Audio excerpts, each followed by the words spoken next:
Good day, sir. Good day. How are you? I'm well. How are you? Wonderful. Could you tell us your name and your date of birth? Or your year of birth? My name is Ronnie Hooper, and I was born in May 1950 And were you born here in Mooresville? in Mooresville, North Carolina, Iredell County, in Lawrence Hospital. Okay. What do you remember about Mooresville growing up? A lot of things. Before I started school, my mother, she worked in the kitchen at Dunbar High School, which was from the 1st to the 12th grade, all black school. And I had an interest in playing drums. So she would bring home one of those big cans I could have beans in. I guess I don't know how many ounces it is. But anyway, I would be out in front yard and I tie that strap around me on the can and I'd play the drums. I played the drums while school was going on. And all those kids in school, they would see me. That's how I started playing drums in the band, actually before I started school. And the summer before school started, I had me a set of drums. It's about $40. I was 5 years old, and I was in the band before I even started school. I practiced with the band, marched with the band. And Miss Hooker, she lived with us, and she was the drum teacher and music director and dance teacher, you know. And I remember that before I even started school. And I sort of remember when they built the gymnasium to play basketball, because we used to play, they played basketball outside. They didn't have a gym to play ball in. And this was terrible, man, you know. The school team playing ball outside. And we didn't have a football team. We had passed down football equipment from the other school. And well, we never did have a football team, but we had a baseball team. But, you know, when you're young, you don't, they made a song a long time ago, you can't miss what you can't measure. In other words, you wasn't used to having that stuff. You know, you wanted like a swimming pool, we wanted a swimming pool, we didn't have it. And we had to go out of town with the churches every year on the Sunday school picnic, because we didn't have stuff around here. You know, you always wanted one, but you just didn't have it, man, you know. And these other towns like Shelby, Greensboro, Charlotte, High Point, Burlington, all those towns had pools for black people. And that's one thing we miss. That's probably one of the biggest things that we look forward to in the summer when school was out, was going to the other towns. And you know, coming up, I had a good childhood. I tell you, I did. I was the only child. My childhood wasn't that bad. I can't talk bad about it. My parents, of course, my dad, he worked 2 jobs, a part-time job.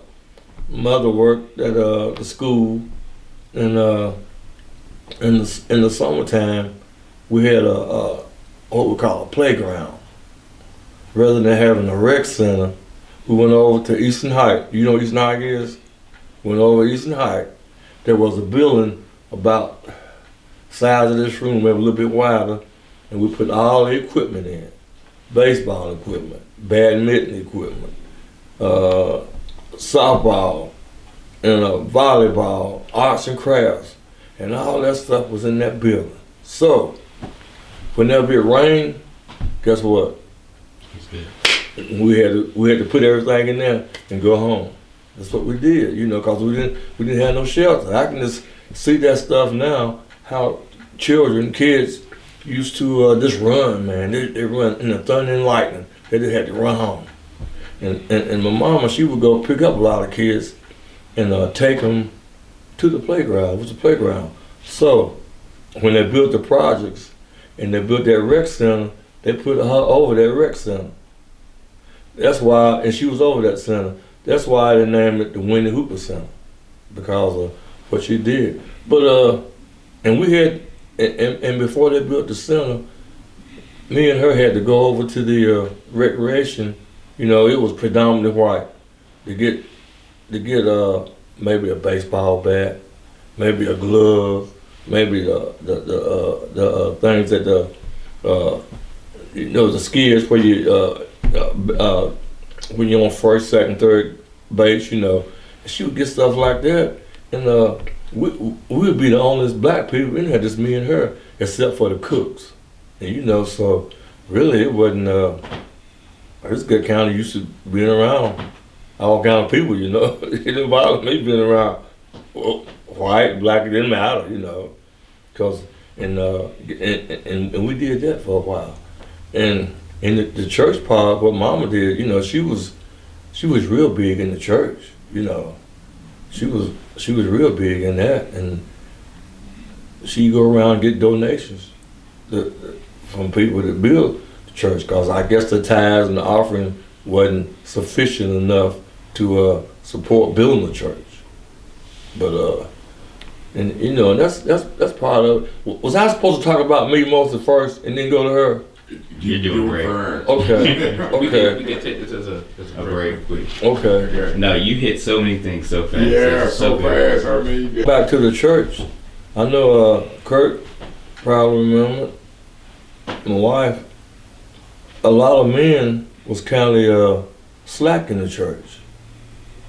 If you look at my mother's church, Jones Chapel, who was in charge most? Well, Mr. Jimmy was pretty good, but Miss Bolivia Caldwell, Miss Bolivia, the Kurt member, and my mother. That's why they call going down Miss Ronnie Hooper's church. It wasn't her church, but we go into church sometime. Me and her.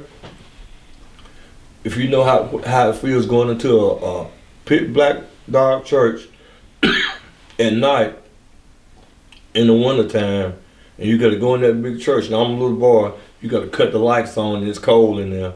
We did that many times. In the daytime, on Sunday morning, had a pot belly stove, and if the stove was in the corner, you get closer you could to the stove, But that's just the way we came up, man. We didn't know no different back then, but now it's different now. It's changed a lot, and you got more men in the church than you did back then. But you still have more women, seem like, in the church that's doing certain jobs that men should be doing. But my mother, she was a good woman. She stayed on me spiritually more than I should have listened more. My father was more of a work person. Now you gotta work, you gotta do this. You can't be doing stuff out of, it's not right. But my mother, she was mostly spiritual, what she was. She's only about reading the Bible and going to church, and of course I got saved. I didn't get saved after she passed, man. I hate that, but I'll see her one day in heaven with Jesus. Jesus will be first, and I'll see her then. But it really, maybe I shouldn't say this, but she didn't say nothing against white people. She didn't. I mean, I can't say she's prejudiced. I can't say that, cause anybody will do wrong to you, no matter what color they are, You got black on black crime, white on black crime, it got all kind of stuff. So, she wasn't. She didn't talk bad about people, as far as that. And a lot of people did use her, and she did do a lot of work. She take people money and take people food. Even her sisters, she helped them out. She believed in helping people out a lot, and sometimes people would help her out too, Sometimes people help her out. We was raised on West McClellan, predominantly black, and I was okay with that, man. I didn't have what I wanted. I mean, we didn't have, like I said, the swimming pool. We didn't have the schools from the 1st to the 12th grade. It shouldn't be that. The first, second, and third graders should be together rather than the first grade and the 12th grader, getting on the same bus. But that's all we had back then. That's all we had. So that's what we had. But you got any questions you want to ask me? For the record, can you say your mother's full name and your father's full name? Winnie Lucille Torrance Hooper. Her middle name was Lucille, and her maiden name was Torrance. Winnie Lucille Torrance Hooper. And my father's name was Glenn Hooper. His name was Glenn Hooper. And he was a good man. He believed in working a lot, man. He believed in keeping the household up. We never did one. The only thing, you're gonna get a kick out of this, the only thing that I didn't get that I wanted ever was a go-kart. A go-kart. But can you imagine having a go-kart on West McClellan in front of Wood School? The first thing you're gonna wanna do, get in that go-kart and go on the road and get hit by a car. That's the only thing I didn't get for Christmas that I wanted was a go-kart. So, and I'm glad now I didn't get one. But, and you know, a lot of people say, well, you're spoiled, you're the only kid. Well, that's true too, but when you're the only child, sometimes you'll want some more people to come in and your age and play with you, you know, because you're there by yourself, you know. You miss that part, but and then again, when you get through with your toys or whatever at night, next morning you get up, they're in the same place and nobody mess with them. So you know, you look at it both ways. You know what I mean? But I had a good childhood. I did. And that's my mother's name and my father's name. I didn't mean to get off the subject. You're good. So you had a business as well. How did you can talk about your business, but then also how did your upbringing affect how you got into your line of work? I worked in manufacturing for 30 years. I was in supervision for 20 years. And my mother's always told me, just we get raised, get a certain age, just get on your own. That's it. We're not going to be here all your life to keep you up. So I knew right then that I had to get out one day and on my own. And I went to Central Piedmont and took some business courses. And when the plant that I was working at, they shut down, went to Mexico, I bought some property, the old Kentucky Fried Chicken used to be. And I wanted to go out and venture on my own, so I bought that property and I started my detail shop. And I was in it for about almost 25 years, and I just sold it, and I figured it was time for me to get out. So, come a point in time in life, it's time to move, so it was time for me to get out. So that's what I did, and I'm satisfied I got out. I'm glad, I'm satisfied with what I'm doing, which I ain't doing too much right now, I just do a little bit of stuff, but I'll be waiting to see what God wants me to do next. Yeah, let's take a break. I'm going to say this. One thing that you may not know. And beating the bum off of you, he used to tell me that every day. Because, when you're young and you're a teenager, you hang around with guys, you ride around and stuff. But he just always told me that. So if you ever get your house, you got to get your house one day. Don't rent, just pay for it. And he pushed that on me real heavy. Yeah. Real heavy. Just take care of your cars and take care of your house.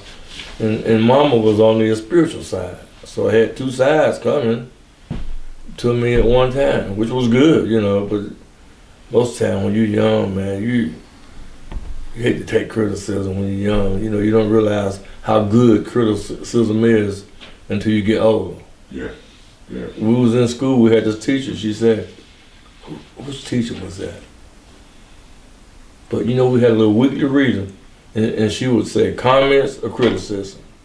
Comments or criticism. And that way, that was to each individual student. You could give them comments or you can criticize what they said, which was good. The good and the bad, rather than saying one thing, rather than saying all good and all bad about something, you just tell them the truth. Earlier you mentioned that you had a teacher that lived with you. Was that common? Yeah, Miss Hooker. Actually, we had three teachers. We had Miss Faust. Miss Faust, man, I'm talking about I was 4 years old now, 4 and 5 years old. Miss Faust and Miss Coleman lived with us at first. And then, that was right before I hadn't even been in school. And Miss Hooker didn't come until the 60s. I was a teenager. But they would do that during the school year, help, and they would pay us rent, my parents' rent, because they didn't have nowhere to live. Cause most of those teachers were from out of town. And Miss Hooker was from Sanford. She was a good lady. And that's what happened. Would you say that your parents influenced you to start your business? Somewhat they did, because like my mother, that working over in the playground on Eastern Heights, she was sort of over that, so that sort of helped me a little bit. And I was around a lot of people other than my parents that were in business, So they kind of helped me out a little bit on that, yeah. The people that you were around, did you find that they were black? How many, do you remember other black people in business? Yeah, Cutting Terry Graham for one. At that 46 down, they had the best hot dogs I ever had in my whole life. Back then. And I tried to get the recipe for that chili from Shirley. Was it Shirley? Cutting Terry, one of them. They said they didn't have it. They probably had that recipe, but they just didn't want to give it up, man. But it was good. I remember those hot dogs. They started out at 15 cents, then there was 16 cents, then there was 21 cents. And every time the price didn't matter, you would pay it, And I remember him, he's one, and I guess Miss Lacey Bell probably was another person, a black person that was in business. And then Pipe, he had his first gas station was down beside the Pontiac place, which was Pure, P-U-R-E. And then after that, he moved up to the other one, where he was at, when he passed away. Good stuff.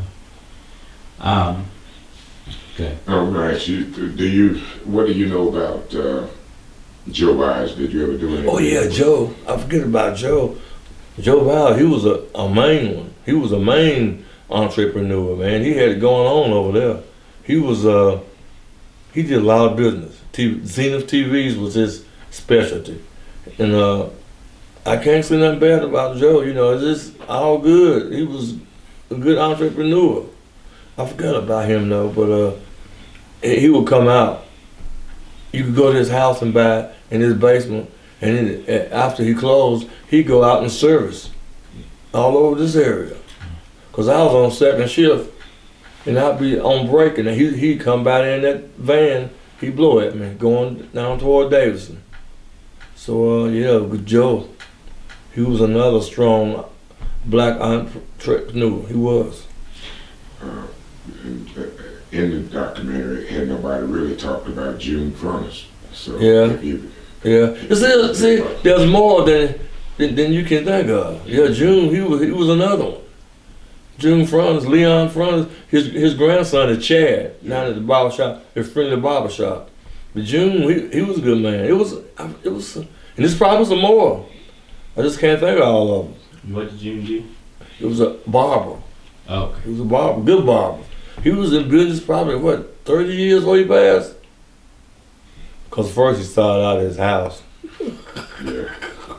Boy, you can't do nothing about that now. He's dead and gone, man. At his father's house, I think it was, over there on Bell Street. That was another black area, really. It's changed a lot now. Bell Street has. How do you feel about the Winnie Hooper Center? Do you feel like they're honoring your mother, or do you feel Yeah, I do. I do, because after she passed, I was working down at Aeroquip by our supervisor, and I had to get off and go take a picture with Joe Knox and some other local officials, and they put it in the paper. They put it in the paper who she was and what they did, and they gave her honor then. Yeah, they do that. They did that. And with the work that they're doing, you feel like that's representative of her? Yeah, yeah. I try to make her proud. You know what I do. I don't try to misrepresent her. Like I said, she was a good woman, and you know, you don't want to do nothing to make your parents look bad. You know, you don't want to do that. How would you say Mooresville treated you in the time that you've been here, well, throughout your life and throughout the life of your business? Good. I don't have nothing negative to say, because I know some people said negative stuff, but they didn't bring it, you know, toward me. You know, I don't think they treated me bad for what I did or what I was doing, or what I done. Not so far, no way. You said you were born in Lawrence Hospital. Yes. Do you remember any stories about healthcare growing up as a black person, or? Now that I don't remember, because I can't think of anything negative. I can't think of anything negative when I was physically when I was growing up. Or positive? Positive. I got good treatment, as far as I know. I got good treatment. Had appendicitis, appendectomy when I was young, and I had tonsillectomy. Both of them went well. Both of them went well. And policing? Policing. And Mooresville, how is it? Do you remember? How has it changed, or what do you remember about it? Any stories to tell? Right now, I'm more familiar with more policemen as I were back then. They had one. I shouldn't call his name, but he's prejudiced. He was a racist policeman. Of course, you're gonna have them. He was racist. Now I'm not gonna tell you no tale, cause he gave me he falsely accused me one time, and actually gave my first ticket. You know, which that might not have been too bad, the ticket, but the second time he falsely accused me of doing something I didn't do. Actually, he said I sicked my dog on one of the firemen, but I didn't. I didn't do it. Now, the day that, until I die, I'll deny that fact. If God was standing right here, I'll tell him, God, no, I didn't do that. I say, you know I didn't do it. I would. That's one thing I would quickly deny, that I did not sick my dog on that fireman. They gave you a hard time. Yeah, yeah. And I went to court, supposedly, and stayed up there all day long, waiting to be tried. And I finally asked my lawyer. He said, "Oh, they dismissed that." And all they wanted was just that money, $350. That's all they wanted. They said they dismissed that. I didn't go, and they didn't tell me. So you know, I guess that's one time I got mistreated by a law. You know. What do you? Oh, okay. What do you know? Do you remember about Reverend McKenzie? Reverend McKenzie was a good preacher, good pastor. He, of course, I was young back then, and I didn't pay attention to a lot of stuff what preacher said. But it seemed like he was a good preacher. He cared about his flock, and every Sunday, you know, he was there. I didn't go to that church just to visit sometime, but he was also a teacher in school. He taught us in school. He did good. Of course, he got on me one time, you know, pretty bad, because I was doing something wrong. But that don't mean he wasn't a good teacher, though, you know. But he cared about the people. He did. You know, Community. one thing I can say, I mean, he don't take this off what I'm saying, but I remember Reverend McKenzie. It seemed like to me he was the type. Well, he was the only minister that I know of in my years being here in Mooresville that seemed like he had pretty much all the churches working together. When we used to go when they used to call them Sunday school picnics. Yeah, he did. He did that. Yeah, he did. He got us together on that deal. He did. And you know, a lot of young people went up. I used to go up there with the Campbells. Of course, Alan Campbell, he passed now. He was my classmate. We used to get together and we go to, it was a church somewhere in Taylorsville named Logan Presbyterian Church. We go up there and visit, you know.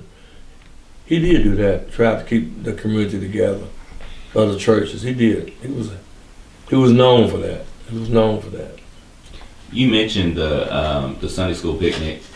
Can you tell us any stories about that? But then also, what church did you go up to? You mentioned your mother's church, but I grew up in right now it's United Church of Christ, but it first used to be the first congregational church,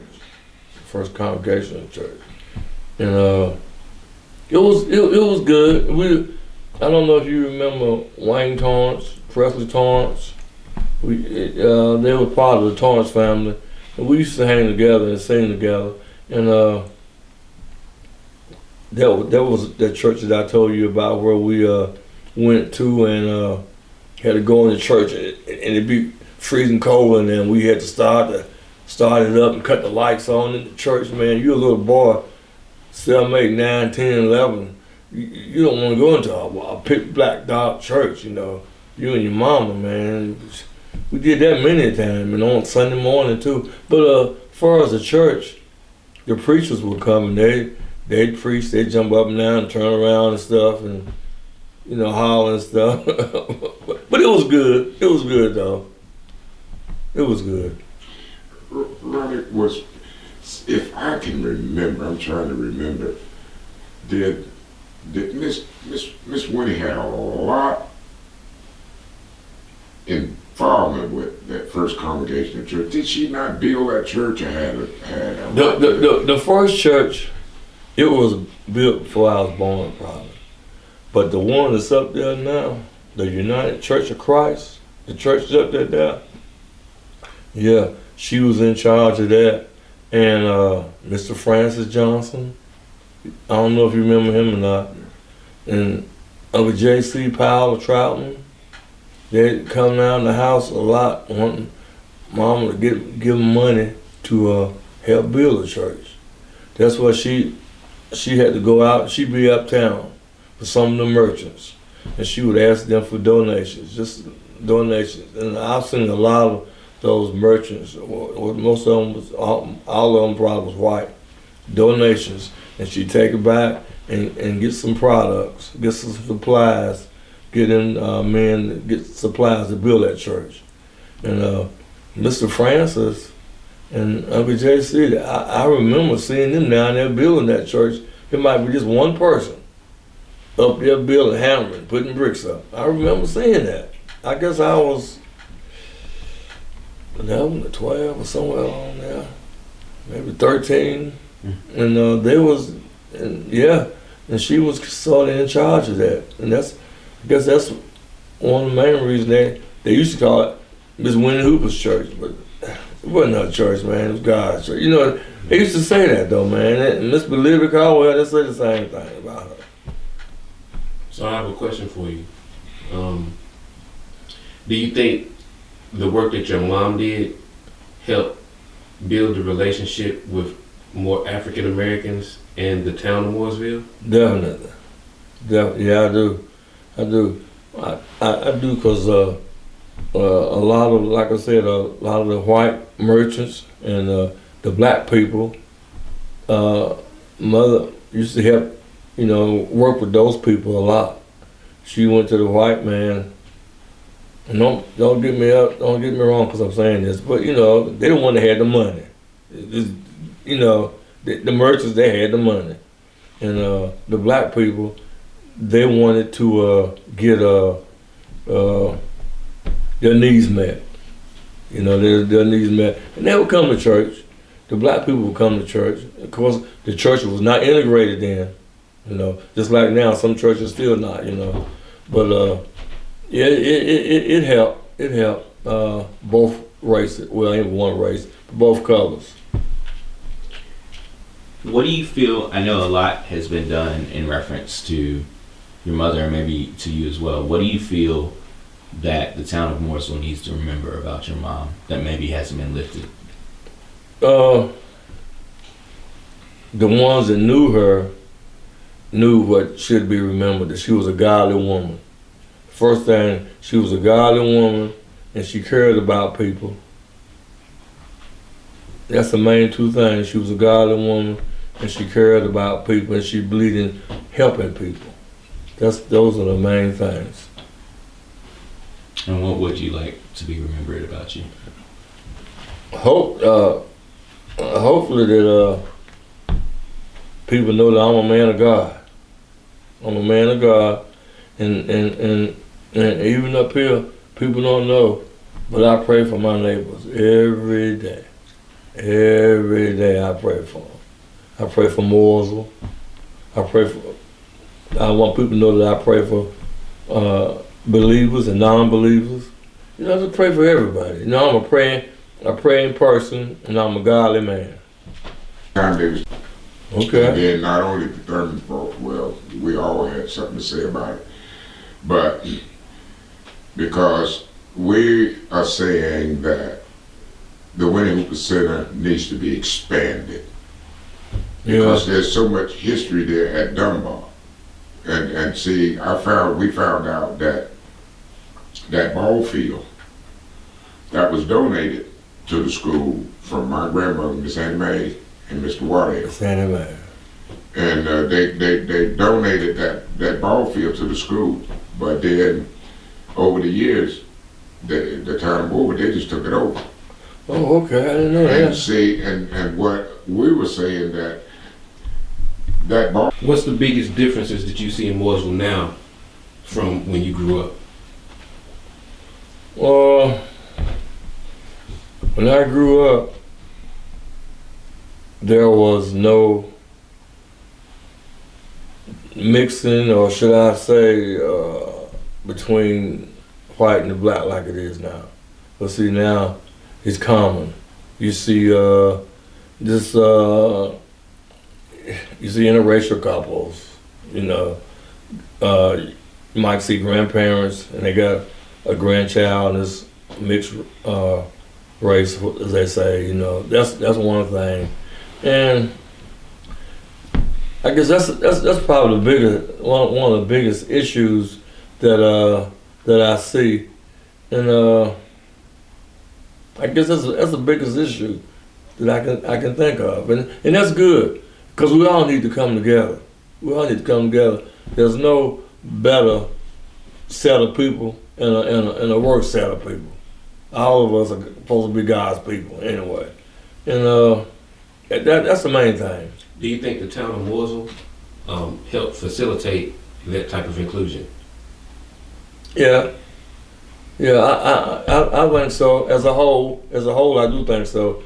Now you're gonna have some negatives. You're gonna have some negatives everywhere. You know, you got some people right around here who can't stand each other. You know, but as a whole, I think it's acceptable. Even in your schools, if you go to a school, you know, it's like that. It's acceptable to see all kind of people getting along together. But when I was coming up, you wouldn't dare see that. Ain't no way. No Do you way. feel the resources were equal then versus now in terms of what black people had and what they have now? No. No, the resources, no. We didn't have the resources that we have now to do what we do. How did that come about from your vision? I guess it's just a matter of time. It changed over a matter of time. 1966, that was a year that the blacks could go to an all-white school. So some of us did decide to go to a white school, which was Mooresville Senior High School in Mooresville. School's still there. And we left Dunbar High School, which is a predominantly all-black school. And I was the first black boy, back then black boy, to play football and basketball. And people say, did you have a hard time? Did they give you a hard time? As far as I know, it wasn't that bad, you know. I got in a fight with one boy. Next day we made up. But you're gonna have trouble in all black schools as much as far as fighting, you know. And it was okay. It wasn't bad. I enjoyed going there to the all white school. And after that, you know, a lot of people, I think 2 years later, it was mandatory. Was the community supportive? Was the black community supportive of you going to? Most of them didn't like it.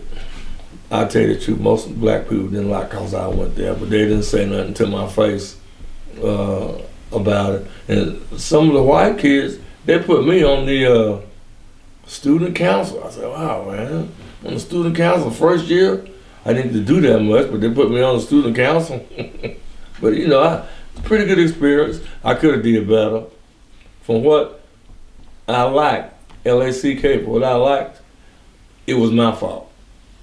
It was my fault because they made it available to me. I could have done more. I could have done better. But it was a good experience for me.